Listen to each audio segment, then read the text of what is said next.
Lihini, can I just ask you, the POHOTUWA brand itself has suffered because of what happened in 2020 and the recession that we're undergoing.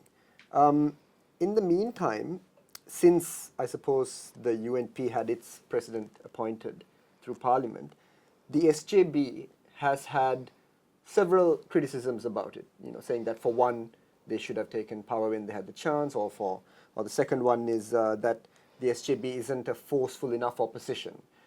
So would you agree that there's been some damage to the SJB brand as well in this period, because people have been attacking politics as a whole?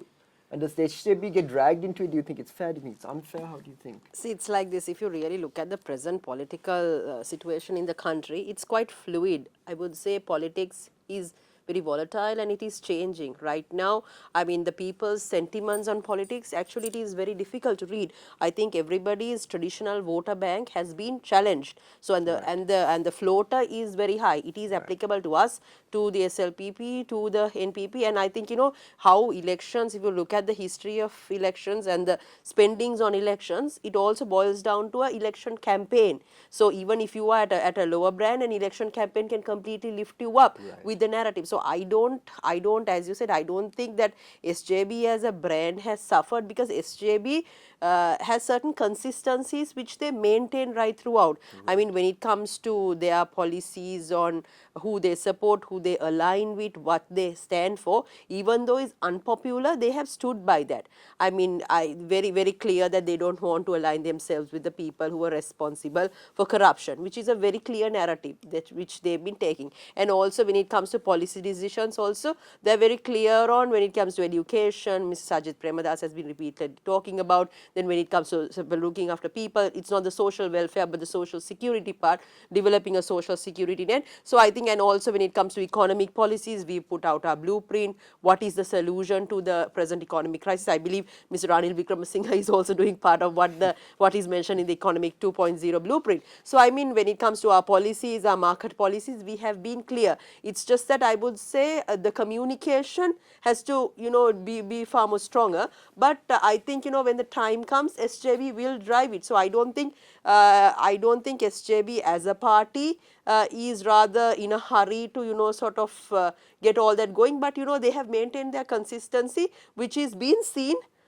from the people who actually view it. The only evidence I have, I suppose, is that we had two very prominent members of the SJB crossover at the outset of Mr. Wickremesinghe's presidency. Yeah. You recently had Mr. P. Harrison, a member of Parliament, I believe, also crossover. And there's been a few other defections. Yeah.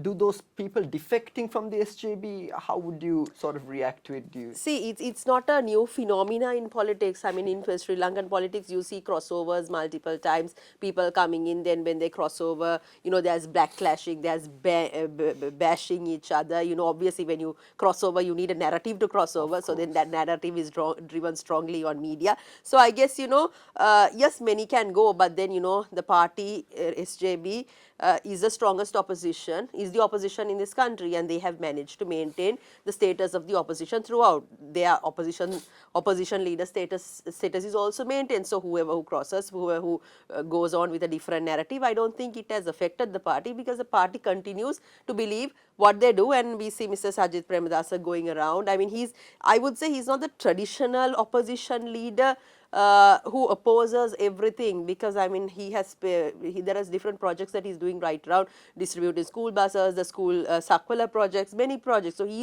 is a leader who believes in doing work to the people, though he's in the opposition. So he's very strong about it, and it's something that he believes in.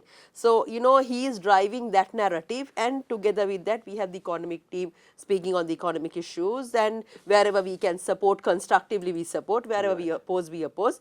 So I think maybe it's time people also view at opposition in a different sense. I mean, we saw when the Hapalane was there, what the SLPP, how they acted as the opposition, whether whatever they did at that time, is it right, or was it the wrong narrative? I mean, some of those things which they've done has resulted in being the wrong narrative. So I think, rather than opposing, being constructive is the way that they are following. So Milinda, Lihini, yes, I would like you to, yes, please. I want to add something to, because about this crossing parties, which is a sign of very poor political culture in the country. Why that is keep happening? We have in our political dialogues as Next Gen SL, which is a cross-party youth forum, and as within our party, student groups, our youth groups, we keep discussing about that.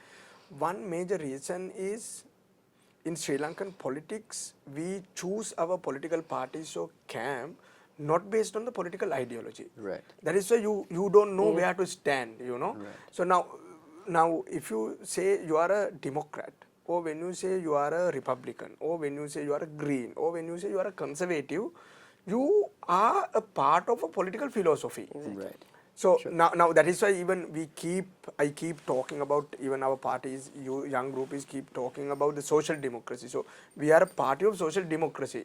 We stand by the social democracy. We want to tell that because if someone is leaving us, that person should leave because you are not in agreement with social democracy anymore. And if someone is coming to us, that person should come to us not because you are getting a cabinet portfolio or not you are getting a lot of money, but you believe in social democracy.